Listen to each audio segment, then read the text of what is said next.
Now come to question 7 of exercise 8.2 or the last question of this complete chapter 8, that is ABC is a triangle right angled at C. What do you mean by this? Right angled at C, it means angle C is of 90 degree.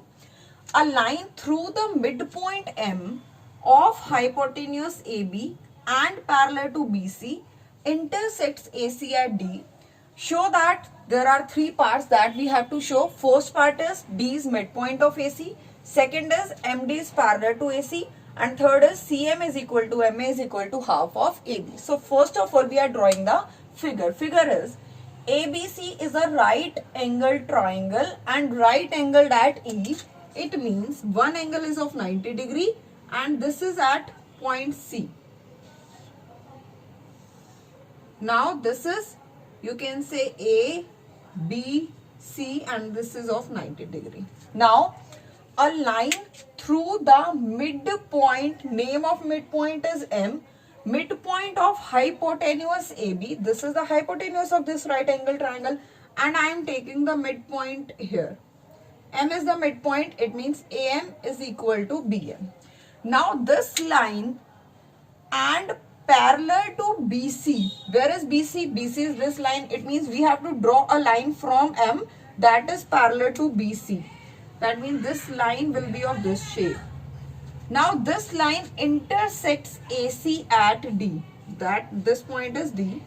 Okay, this is the final figure.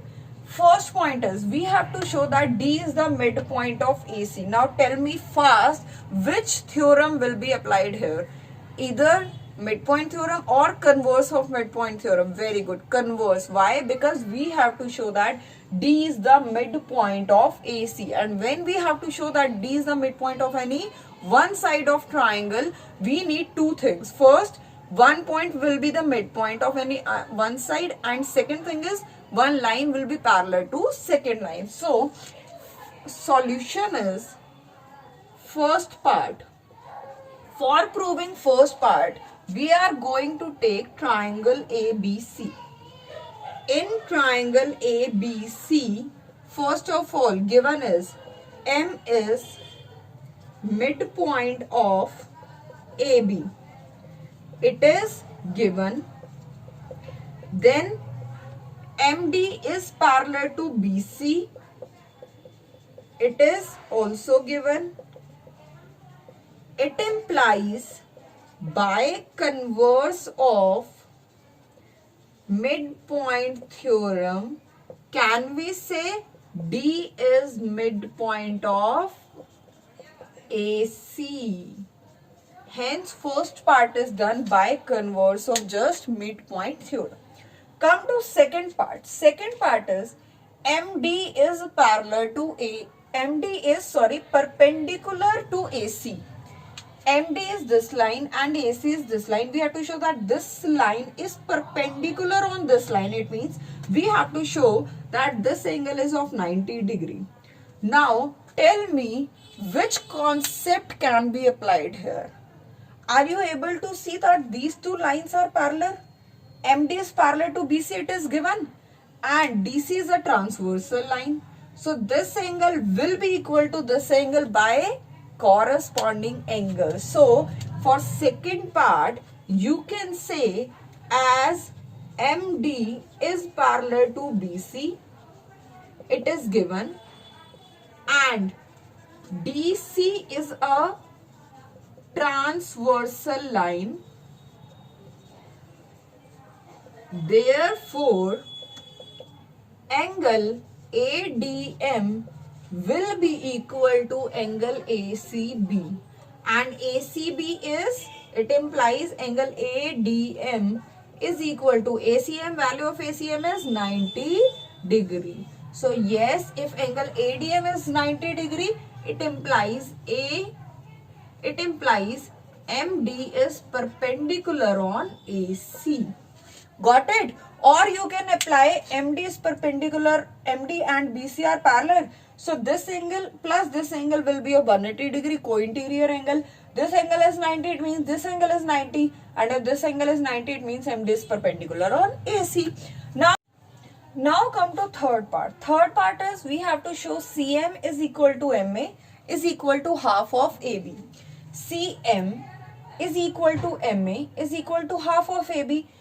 First of all, see, M is the midpoint of AB. It means M will be equal to AM is equal to half of AB. That we know. But see how we are going to prove CM is equal to MA? It means we have to take these two triangles. And if these two triangles are congruent, then CM is equal to MA. So first, for proving third part, we are taking two triangles. In triangle CMD and second triangle as AMD. In these two triangles, what is given? D is the midpoint of AC that we have proved in first part. D is the midpoint of AC. It means AD is equal to CD. So first of all, CD will be equal to AD, proved in first part.